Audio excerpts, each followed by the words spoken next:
मैंने एकलव्य के तरीके से चोरी से सीखी है जर्नलिज्म। पत्रकार में जो देखा भीड़ का हिस्सा नहीं होता। ये जो भ्रष्टाचार और राजनीति दोनों चोली दामन का साथ है। किसान को जो हमेशा से ठगा जा रहा है, मुझे लगता है, क्योंकि अगर करप्शन को आप रोक लें तो सब चीज ऑटोमेटिकली अच्छी हो जाएगी।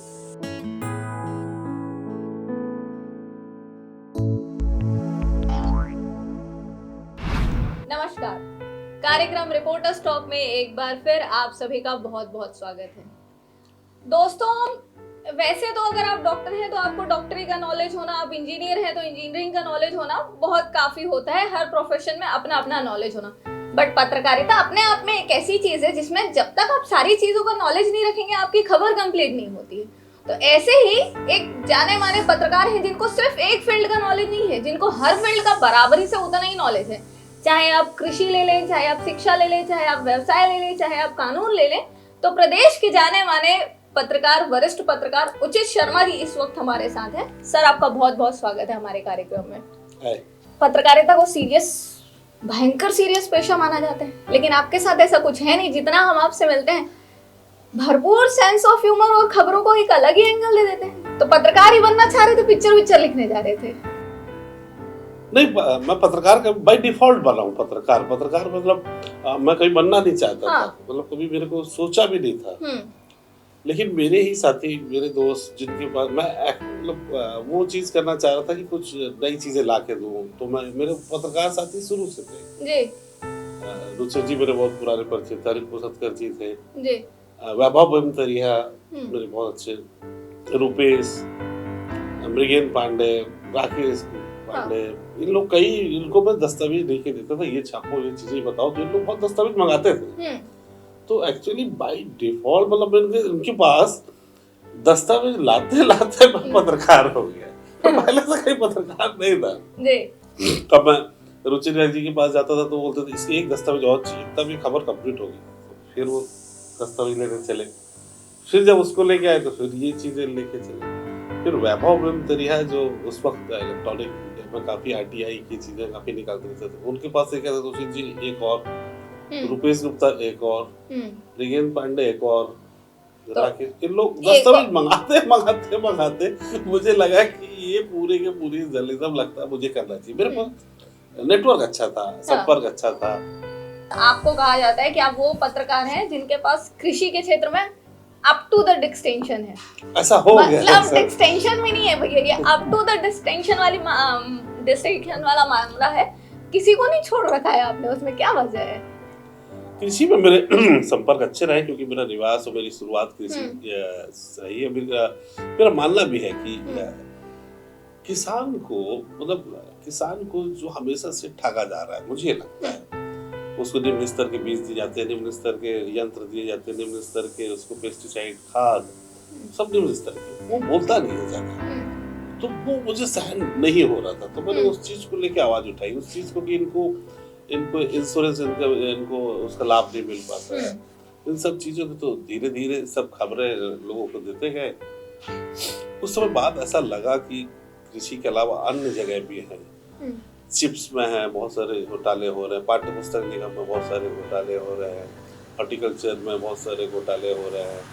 ऐसे कई विभाग है, जब देखे तो सब विभाग, कृषि के अलावा सभी विभाग है, कृषि के साथ साथ अलावा नहीं, कृषि के साथ साथ सभी विभाग में ये सब चीजें हो रही थी। मुझे सबसे, अगर कई चीजें में डाइजेस्ट नहीं कर पाता, करप्शन मैं मानता हूँ कि करप्शन सबसे बड़ा इशू है हिंदुस्तान में। क्योंकि अगर करप्शन को आप रोक ले तो सब चीज ऑटोमेटिकली अच्छी हो जाएगी।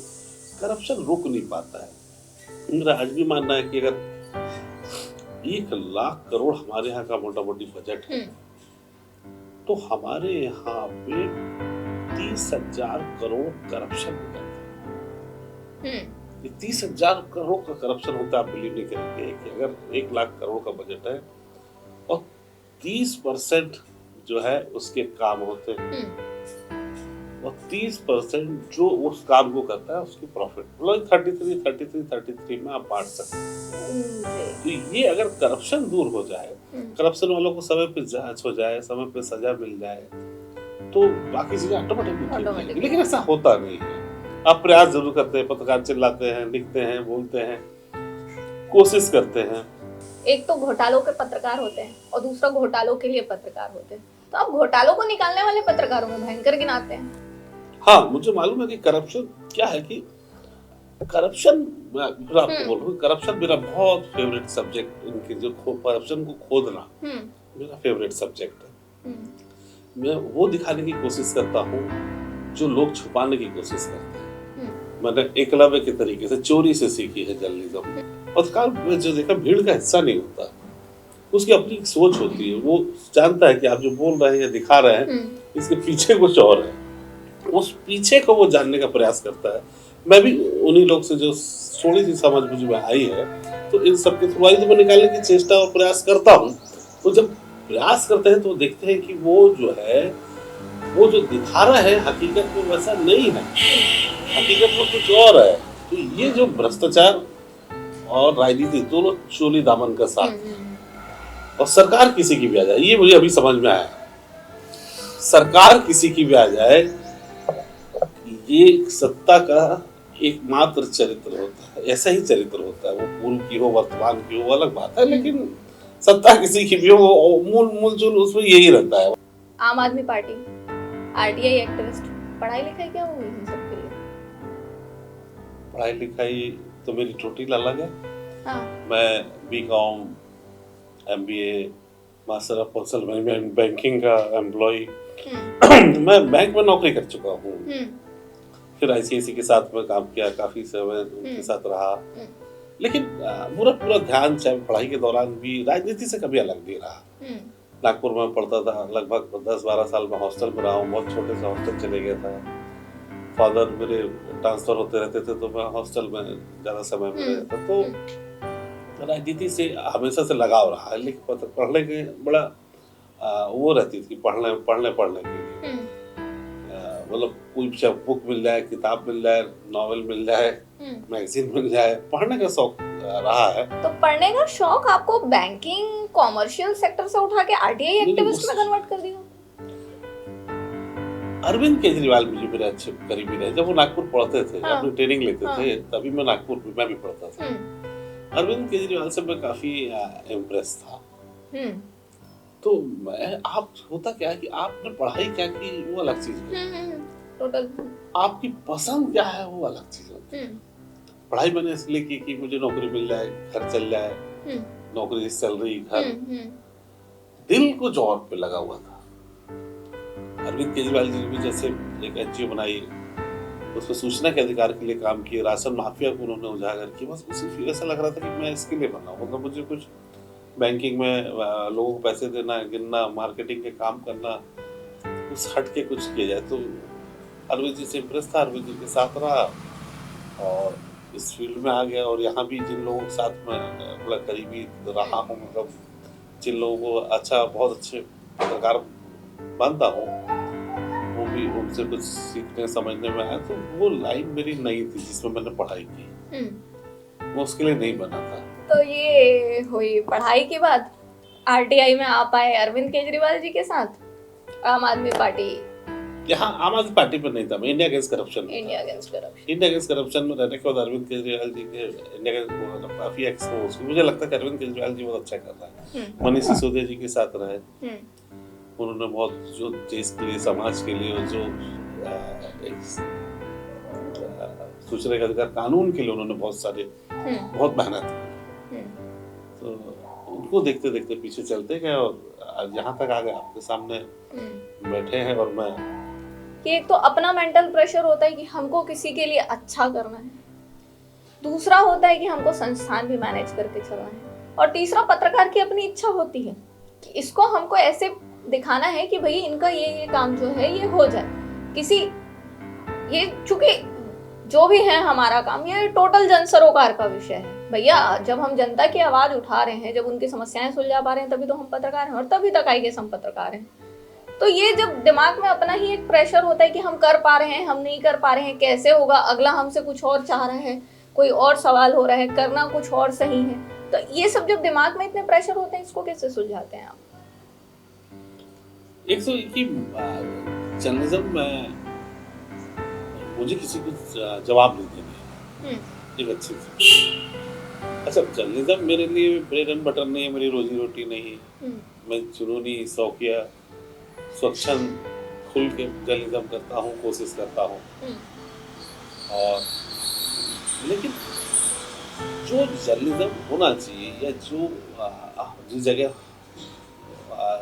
आज जर्नलिज्म खड़ा है, और जिस जगह खड़ा होना चाहिए था, ये अभी से नहीं। अभी कुछ दिनों से आप देखिए कि पिछले 15-20 सालों से जो मैं देख रहा था, जो मैंने मतलब मेरी सुबह भी जर्नलिज्म वालों के साथ है और शाम भी, तो जो मैंने करीब से देखा है कि पहले के दौर में और अभी के दौर में इंडिविजुअल, जो फिर कह रहा हूँ कि इंडिविजुअल जर्नलिस्ट जो है बहुत अच्छा काम करना चाहता है, उसके इंस्टीट्यूशन उसको करने नहीं दे रहे हैं। ये मेरा, वो अच्छी चीजें निकालना चाहता है, वो खुल के लिखना चाहता है, बोलना चाहता है, लेकिन उसको मजबूर किया जाता है, और अल्टीमेटली उसकी नौकरी आ जाती है कि वो एक फ्रेम में बन जाता है कि उसकी बीवी है, उसके बच्चे हैं, उसके माता पिता, उसकी जिम्मेदारी है, उसके पारिवारिक जिम्मेदारियों के बीच वो फंस जाता है। इस बीच जो एक्चुअल पत्रकारिता उसको करना चाहिए, वो कर नहीं पाता है। ये मैंने बड़े करीब से देखा है।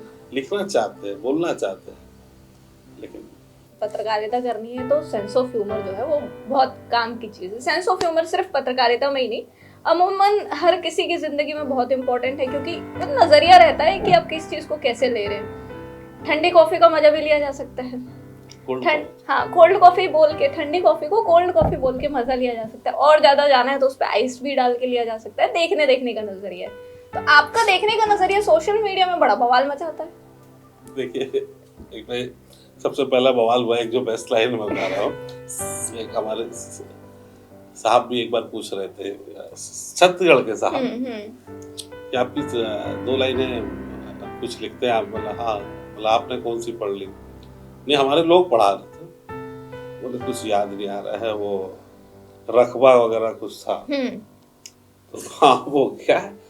फिर मैंने उनको बताया कि जैसे ही आप खुलासे की खेती ज्यादा करते हैं, मतलब जैसे ही आप, मतलब किसी पत्रकार के लिए, तो जैसे ही आप किस खुलासे की खेती ज्यादा करते हैं, सरकार आपके प्रति मोहब्बत का रकबा कम कर देती है। क्योंकि सरकार उस पत्रकार को पसंद नहीं करती जो खुलासे की खेती करता हो, या खुलासा खोलता हो, या इनके पाप खोलते हो, इनके भ्रष्टाचार खोलते हो। और भ्रष्टाचार खोलने वालों को कोई पसंद नहीं करता। हमको कोई पसंद नहीं करता। सरकार के कितने बड़े अधिकारी हो, सरकार के करीबी हो, सलाहकार हो, ह्यूमर मेंटेन करने के लिए क्या करते हैं? सिर्फ पढ़ते हैं? मूवी का भी गजब शौक? कोई शौक मूवी का? कोई इंटरव्यू देखने का बहुत शौक है। हिंदुस्तान में मेरे नजरों में फिल्में बनती नहीं है। नहीं, रवीश कुमार जैसा ह्यूमर, मतलब आईक्यू लेवल किसी का नहीं। टीवी देखता नहीं हूँ। आधा घंटे से ऊपर कभी देखा होगा तो देखा है नहीं। और प्राइम टाइम देखने का शौक है, डिबेट देखने का बहुत शौक है, इंटरव्यूज देखने का बहुत शौक है। चाहे किसी भी व्यक्ति का इंटरव्यू आ रहा होगा, कोई पत्रकार ले रहा होगा बड़े व्यक्ति का, तो बड़ा शौक है। यूट्यूब का बहुत शौक है। ज्यादा मैं 1 बजे 2 बजे रात में 2 से 3 बजे रात में सोता हूँ। ज्यादातर इंटरव्यू देखना अच्छा लगता है, सुनते रहता है। और तो मैं किताब लेना देना, जो बात चल रही थी, वो तो पसंद करता ही हूँ। मैं अपने दोस्तों को भी किताब देता हूँ।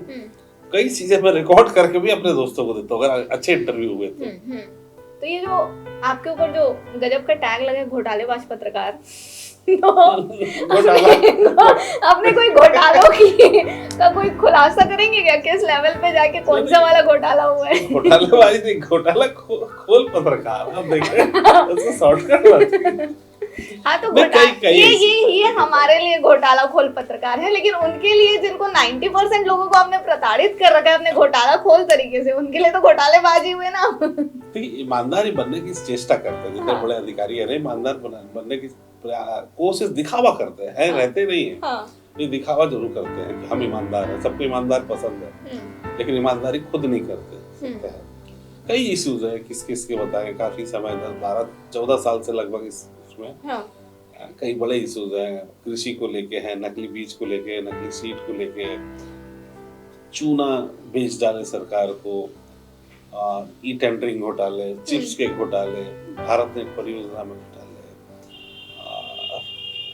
बारदाने में घोटाले, मतलब कई इश्यूज है। कहाँ मतलब कई कोई रोचक एक आध कोई ऐसा रोचक हम लोगों ने 4 अप्रैल को लगभग, एक किस्सा छोटा सा है कि बताऊं कि हम लोगों ने 4 या 5 अप्रैल को आवेदन लगाया कि इसका पेमेंट नहीं करना। तो लेकिन पेमेंट देखे कि क्योंकि फर्जी है और चीजें हुई, हम लोगों ने नहीं करने के लिए आवेदन लगाया था, तो जवाब आया कि हमने पहले ही पेमेंट कर दिया। तो यार मैंने तो आपको बताया था कि उसका भुगतान नहीं करना है। तो नहीं, हमने 31 मार्च को, उस वक्त शायद मुझे याद आ रहा है कि 31 मार्च को संडे था। तो फिर हमने बोला कि 31 मार्च को संडे था, आपने भुगतान कैसे किया, ऑफिस कैसे खुला था? तो बोले नहीं, हमने विशेष परमिशन ली थी। अब हम लोग फिर बैकफुट पे, विशेष परमिशन ली थी। अब हम लोग का तो कभी भुगतान उसने किया, कृषि का ही है ये मामला। हाँ, 31 मार्च को भुगतान किया, उस दिन छुट्टी थी। फिर बाद में उन्होंने बोला विशेष परमिशन लेके किए।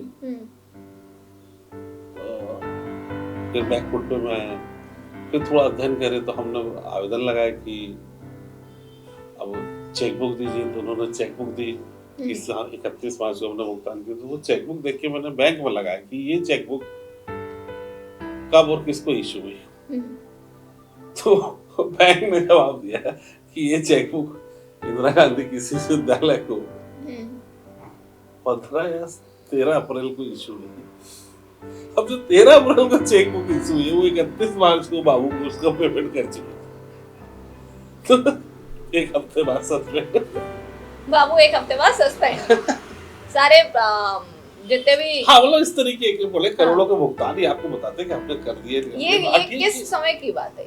ये काफी 8-10 साल 8-10 साल पहले की बात है। मतलब ये सब जब आप करते होंगे तो फिर वैसे वाले भी फोन आते होंगे, और उचित भाई बहुत खुलासे कर रहे हो, एक आध खुलासा हम भी करेंगे, देखते हैं कहाँ से कहाँ तक पहुँच रहे हो वाला। हाँ रिटर्न कॉल्स सब हो चुके, वो सब हो चुके, हमले हो चुके, गाड़ियां तोड़ चुकी, धमकियां आ चुकी, सरकार सिक्योरिटी दे चुकी, सब हो चुके, लेकिन कोई फर्क। गाड़ियां तोड़े थे तो गाड़ियों को तोड़ा गया, दस्तावेज चुराए गए। सरकार ने 2 बार, अच्छी बात है, सरकार ने सिक्योरिटी दी। अच्छा, मतलब नुकसान भी खुद ही करो, सिक्योरिटी भी खुद ही दो। ये सरकार नुकसान नहीं करती। अच्छा। ये गुंडे जो जिन लोग प्रभावित हो रहे हैं, हाँ। जो ठेकेदार का भुगतान रुका, उन्हें गाड़ियां तोड़ी। एक बार 2014 की बात है, गाड़ियां तोड़ चुकी। मैं बड़ा हताश था, चीजें हुई। मेरी छोटी गाड़ी थी और उस पर भी तोड़ दी। मेरे पास उसके उस वक्त कांच लगाने के लिए पैसे नहीं, बरसात का वक्त था। पत्रकार रुपेश गुप्ता उसने मुझे बहुत मदद किए थे। उन्होंने पूरा शूट किया, चीजें की, उन्होंने चलाया टीवी में। तो फिर एक बड़ा बवाल हो, तब जाके कुछ FIR हो पाई थी। रोजमर्रा जैसी स्थिति। अब इमेज ऐसी हो गई कि आप मतलब उसको डराएंगे और धमकाएंगे तो और मामला बिगड़ सकता है। ये वही वाली बात है। हाँ मतलब पहले ये डर में क्रिएट होता रहा होगा, इनिशियल लेवल पे होगा, तो अब उपलब्धियां लगती, अच्छा आ रहे हैं, मतलब अपन सही जा रहे हैं, कुछ ना कुछ अभी मिलने वाला है, तभी आ रहा है, ये हो रहा होगा। अब लेकिन अब कम हुआ है। अच्छा, पहले ज्यादा था, अभी कम हुआ है। लोग अब समझ गए कि यहाँ ना ऐसे जुनूनी लोगों को डराने से और धमकाने से नहीं कुछ काम होगा। ये ना डरेंगे और ना मैनेज होंगे। आपके दोनों प्रयास विफल रहे। एक कुछ समय बाद आपकी इमेज बन जाती है अच्छी आपकी या बुरी जो भी है इमेज बन जाती है।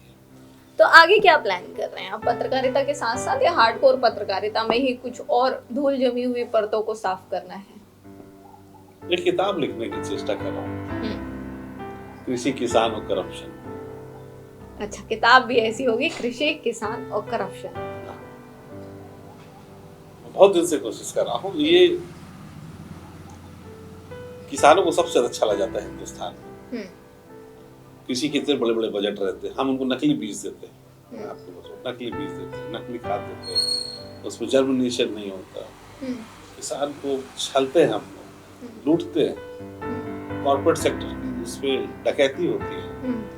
डकैती का हिस्सा सबको जाता है, अधिकारियों को, नेताओं को, सबको जाता है। तो इससे बड़ा दुख मतलब मैंने महसूस की है, मैंने इनके साथ काम किया है।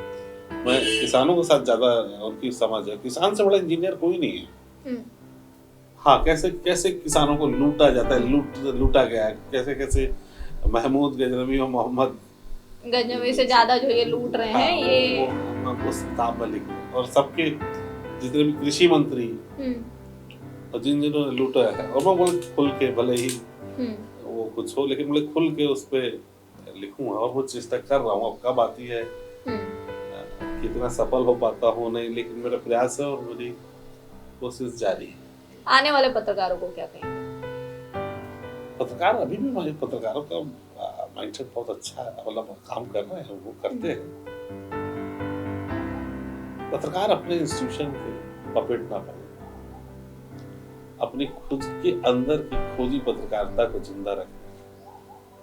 नौकरी एक जगह नहीं, दूसरी जगह नहीं, तीसरी जगह स्वतंत्र पत्रकारिता भी है, ठीक है। पत्रकारिता में आप आए इसीलिए हैं कि हमको बहुत पैसों से हमको कोई मतलब नहीं था, या बहुत ज्यादा लैविश लाइफ आपको नहीं पसंद, इसलिए जर्नलिज्म में आता था कि कुछ करके हम अपने जो प्रेम करते थे अपने प्रदेशवासियों से, जनता से, आवाम से, इसलिए आप जर्नलिज्म में आए हैं। लैविश लाइफ जीने के लिए नहीं आए। लैविश लाइफ जीना है तो आप और किसी प्रोफेशन में जा सकते हैं, इस प्रोफेशन के साथ ईमानदारी के साथ जुड़े, और जो हकीकत है वो जनता के सामने पेश करने की कोशिश करें।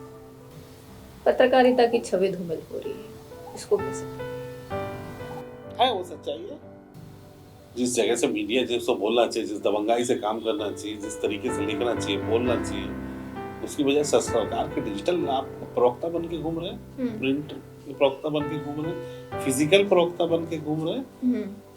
अब इलेक्ट्रॉनिक मोड हो गया है एक्चुअली सरकारों का, चाहे कोई भी सरकार हो, उनके 12 फिजिकल प्रवक्ता और 12 डिजिटल प्रवक्ता और 12 प्रिंट के प्रवक्ता ऐसे बांट दिए गए, कुछ सैलरीड कुछ नॉन सैलरीड ऐसे हो गए। इसके कारण जो हकीकत है, सच्चाई है, वो छुप नहीं पा रही। तो बात सही है, सच्चाई है कि वो जिस स्तर पे जर्नलिज्म चला गया है और जिस स्तर पे होना चाहिए, वो नहीं, आदमी नहीं बोल रहा, मतलब बोलने से भी डर रहा है, और मीडिया हाउस भी बायस, ये बात सच है। इससे मतलब मैं कोई लाग लपेट नहीं, और पूरी ईमानदारी के साथ कहूँगा कि मीडिया हाउस अपने काम ईमानदारी से नहीं कर रहा है, सच्चाई है। और वो रीजनल हो चाहे वो नेशनल, तो प्रिंट मीडिया अपने काम ईमानदारी से नहीं कर रहा है, चाहे वो रीजनल हो चाहे नेशनल। कुछ बड़े अखबारों को छोड़ के, कुछ एक दो चैनलों को छोड़ के, कुछ एक दो पेपर को छोड़ के ईमानदारी से काम कर रहे, अधिकतर राग दरबारी कवि बने, प्रवक्ता बने, उनको मैं डिजिटल प्रवक्ता होता हूँ। तो दर्शकों, अभी तक हमारे साथ इस कार्यक्रम में प्रदेश के जाने माने पत्रकार, खोजी पत्रकार और कह लो घोटालों में लिप्त सरकारों की दुकानदारी को हिलाते हुए पत्रकार रुचित शर्मा जी अभी तक हमारे साथ थे। बहुत सारे इनके विचार आप सभी के साथ हमने कम समय में साझा करने की कोशिश की। वैसे तो बहुत लंबा है, पर कोशिश की गई कि आधे एक घंटे के एपिसोड में इसको कवर किया जाए। तो सर, सबसे पहले तो आपको बहुत बहुत धन्यवाद कि आपने अपना बहुत सारा समय हमको दिया। आप ही लोग से मैंने सीखा, मैंने बोल रहा हूँ, मैंने चोरी से जर्नलिज्म सीखा, वो सीखने का प्रयास कर रहा हूँ, और अभी भी लेकिन उसका 10% भी नहीं सीखा। तो ये चोरी से बने हुए पत्रकार अभी तक थे, इनको हमने धन्यवाद भी कर दिया है। अगले अंक में फिर किसी नई शख्सियत के साथ आपके अपने कार्यक्रम रिपोर्टर्स टॉक में उपस्थित होंगे, और अगली बार किसी नए पत्रकार की नई सिरे से उनकी कुछ सामान्य से सवालों के साथ बड़ी इंटरेस्टिंग जानकारी लेकर आप सभी के लिए आएंगे। तब तक के लिए हमें दीजिए इजाजत। नमस्कार।